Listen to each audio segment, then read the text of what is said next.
दोस्तों आज जिस शख्स के बारे में हम आपको बताने वाले हैं, यकीन मानिए वो दुनिया का सबसे अमीर इंसान था। इस शख्स के पास कितना पैसा होगा, इस बात का अंदाजा आप इसी बात से लगा सकते हैं कि इसके रखे पैसे चूहे खा जाते थे। इस शख्स के पास 800 से भी ज्यादा घर थे। और तो और इस शख्स ने अपनी बेटी को ठंड से बचाने के लिए $2 बिलियन जला दिए। जी हाँ दोस्तों, आपने बिल्कुल सही सुना, $2 बिलियन। आपको भी लग रहा होगा कि पॉसिबल नहीं है ये, पर दोस्तों ये पॉसिबल है। अब ये शख्स था कौन, उसके लिए आपको पूरा वीडियो देखना पड़ेगा, इसीलिए बने रहिए हमारे साथ इस वीडियो में एंड तक। दोस्तों वैसे इस शख्स की इतनी सारी तारीफें सुनकर आपको लग रहा होगा कि शायद ये कोई बड़ा बिजनेसमैन होगा। क्यों, सही बोल रहे हैं ना हम। लेकिन अगर हम आपको असलियत से वाकिफ कराएं तो ये ड्रग्स की दुनिया का बेताज बादशाह था। इस पूरी दुनिया में इसे किंग ऑफ कोकीन नाम से जाना जाता है। कुछ अंदाजा लगा कि हम किसकी बात कर रहे हैं? दोस्तों हम बात कर रहे हैं पाब्लो एस्कोबार की। सोचिए, इस माफिया के घर के आगे हेलीकॉप्टर, एरोप्लेन और तो और एयरफोर्स का फाइटर प्लेन तक मौजूद होता था। वैसे दोस्तों आप में से बहुत लोगों को इस बारे में कुछ पता नहीं होगा, और इसीलिए आज हम आपको पाब्लो एस्कोबार के बारे में कुछ ऐसा बताएंगे जिसको जानने के बाद आप शॉक्ड जरूर हो जाएंगे। वीडियो को शुरू करने से पहले कहना चाहूंगा कि अगर आपने हमारे चैनल को सब्सक्राइब नहीं किया है तो सब्सक्राइब कर लो, बेल आइकन दबा लो, ताकि आपको हमारा कोई भी वीडियो मिल जाए तुरंत जैसे ही हम वीडियो अपलोड करते हैं। तो चलिए वीडियो को करते हैं शुरू और आपको बताते हैं किंग ऑफ कोकेन के बारे में। दोस्तों किंग ऑफ कोकेन के नाम से मशहूर कोलंबियन ड्रगिस्ट पाब्लो एस्कोबार की मौत भले ही दिसंबर 1993 में हो गई थी, लेकिन ड्रग तस्करी की दुनिया में ये शख्स जिस मुकाम पर पहुंचा है वहां आज तक इस दुनिया में कोई नहीं पहुंच पाया।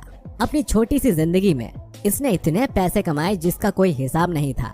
दोस्तों इसके पास इतने पैसे हुआ करते थे कि सोचिए एक ड्रग माफिया भी दुनिया के अमीरों की गिनती में शुमार हो गया। इस पाब्लो एस्कोबार के पास पैसे के साथ साथ अच्छा खासा दिमाग भी था। इसने अमेरिका, कोलंबिया और मैक्सिको जैसी अलग अलग जगहों पर अपने घर बना रखे थे, और ये इन घर का इस्तेमाल पुलिस से बचने के लिए करता था। ये कब, कहां और किस घर में रहता था उसकी जानकारी पाब्लो एस्कोबार के अलावा उसके करीबियों को भी नहीं होती थी। बताया जाता है कि पाब्लो एस्कोबार का जो सबसे बड़ा घर था, जिसे एक हेडक्वार्टर बोलते थे, उसका नाम था नेपोलिस स्टेट। आपकी जानकारी के लिए बता दें कि पाब्लो एस्कोबार की मौत के बाद उसके बेटे ने उस पर एक किताब लिखी। उस किताब में लिखा गया था कि नेपोलिस स्टेट के घर में किसी भी गाड़ी से एंट्री की जा सकती है, वो भी बड़े आराम से। आपको बता दें कि उस घर का एरिया इतना ज्यादा बड़ा था कि यहाँ आने वाला कोई शख्स अगर एरोप्लेन से आए तो बड़े आराम से घर के अंदर लैंड कर सकता था। ऐसा कहा जाता है कि नेपोलिस स्टेट में कई सारे प्लेन सर्विस देने के लिए तैयार रहते थे।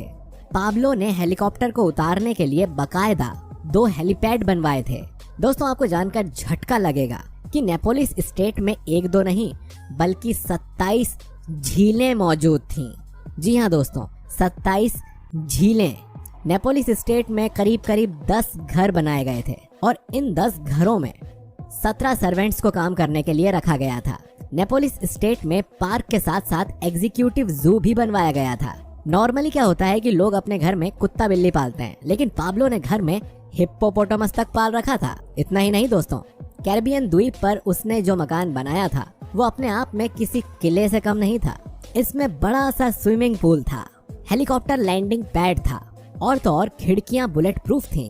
खैर दोस्तों आपको जानकर हैरानी होगी, क्योंकि नेपोलिस स्टेट में मौजूद 3 जू में लॉयन, एलिफेंट और हिप्पोपोटामस जैसे जंगली जानवरों को अवैध तरीके से रखा गया था। जिराफ और ज़ेब्रा जैसे जानवर तक पाब्लो ने अपने जू में रखे हुए थे। यही नहीं, इस जू को पाब्लो ने आम लोगों के लिए भी खोल रखा था। और सबसे अजीब बात तो ये कि पाब्लो के जू में लोगों को नॉर्मल जू के मुकाबले ज्यादा जानवर देखने को मिलते थे। ये मत सोचिएगा कि ये आम लोगों के लिए फ्री था। जी हाँ दोस्तों, पाब्लो ने बकायदा इसमें घूमने के लिए फीस तय कर रखी थी। अब आप इस बात से अंदाजा लगा सकते हैं कि पाब्लो के पास दिमाग तो अच्छा खासा था, ड्रग के साथ साथ वो जू से भी पैसे कमा रहा था। जब पाब्लो को मारा गया तो पुलिस ने इस घर पर कब्जा कर लिया। साथ ही नेपोलिस स्टेट में बने जू में जिन भी जानवरों को अवैध रूप से रखा गया था उन्हें रिहा किया गया और उन्हें उनके नेचुरल क्लाइमेटीज में भेज दिया गया। हिप्पोपोटामस के अलावा सारे जानवरों को वहां से हटा दिया गया। बता दें कि जहां एक वक्त सिर्फ एक हिप्पोपोटामस हुआ करता था, आज उस जगह पर 1-2 नहीं बल्कि 40 हिप्पोपोटामस मौजूद हैं। उनकी संख्या इतनी बढ़ गई है कि ये हिप्पोपोटामस वहां रहने वाले आम लोगों को बहुत ज्यादा परेशान भी करने लगे हैं। खैर, दोस्तों इस पाब्लो ने खुद को पुलिस से बचाने के लिए कई सारे प्लान बनाए। पाब्लो ने न सिर्फ प्लान बनाए बल्कि आम लोगों का माइंड डाइवर्ट करना भी शुरू कर दिया। उसने कई सारे लोगों को घर बना कर दिए। आम लोगों के लिए एक दो नहीं बल्कि 17 फुटबॉल प्लेग्राउंड तैयार करवाए।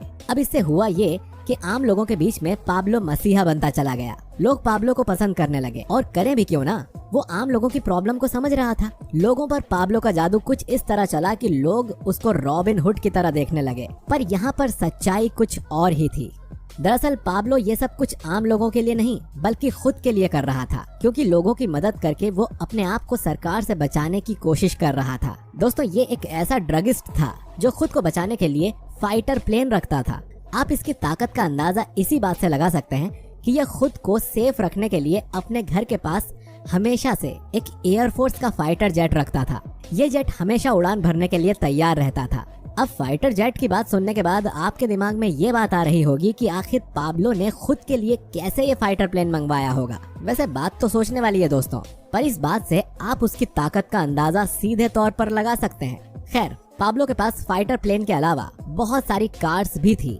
एग्जाम्पल के तौर पर 1930 की विंटेज कार कैडिले, मर्सिडीज 300। कैडिले और मर्सिडीज 300 जैसी एक से बढ़कर एक पोर्श कार मौजूद थी। आपकी जानकारी के लिए बता दें कि 1991 में एस्कोबार ने खुद को कानून के हवाले करने की पेशकश की थी। शर्त ये थी कि उसे अपनी जेल बनाने की अनुमति दी जाए। इन सबसे ज्यादा शॉकिंग ये था कि कोलंबियाई अधिकारी इससे सहमत भी हो गए। अब कोलंबियाई अधिकारी की हामी का नतीजा ये हुआ कि एक शानदार लॉ कैडेट्रल तैयार हो गया था। ये बस एक नाम का जेल था, क्योंकि यहाँ सुविधाएं बिल्कुल महलों जैसी थी। आपको बता दें जेल में एक नाइट क्लब, एक झरना और एक सॉकर मैदान भी शामिल था। इस जेल में मौजूद था टेलीफोन, कंप्यूटर, फैक्स मशीन्स। हालांकि एस्कोबार द्वारा लॉ कैथेड्रल में कार्टेल के 2 सदस्यों को प्रताड़ित करने और मारने के बाद अधिकारियों ने उसे दूसरे जेल में शिफ्ट करने का फैसला किया। लेकिन इससे पहले कि उसका ट्रांसफर होता, जुलाई 1992 में एस्कोबार फरार हो गया। उसके भागने के बाद कोलंबियाई सरकार की काफी आलोचना की गई। अब कोलंबिया ने एस्कोबार को पकड़ने की ठान ली और उसके लिए अमेरिकी अधिकारियों और प्रतिद्वंदी ड्रग तस्करों की सहायता ली गई और एक बड़े पैमाने पर तलाशी अभियान को शुरू किया गया। दोस्तों पाब्लो एस्कोबार को 44 साल की उम्र में 2 दिसंबर 1993 को मार गिराया गया। लेकिन मौत के पहले उसने पुलिस और सैनिकों को खून के आंसू रुला दिया था और भीषण आतंक मचाया था। कार उड़ाना या किसी बड़े नेता की जान लेना उसके लिए तो बहुत मामूली सी बात हो गई थी। आप उसके आतंक के खौफ का अंदाजा इसी बात से लगा सकते हैं कि उसने पैसेंजर से भरी फ्लाइट तक को उड़वा दिया था।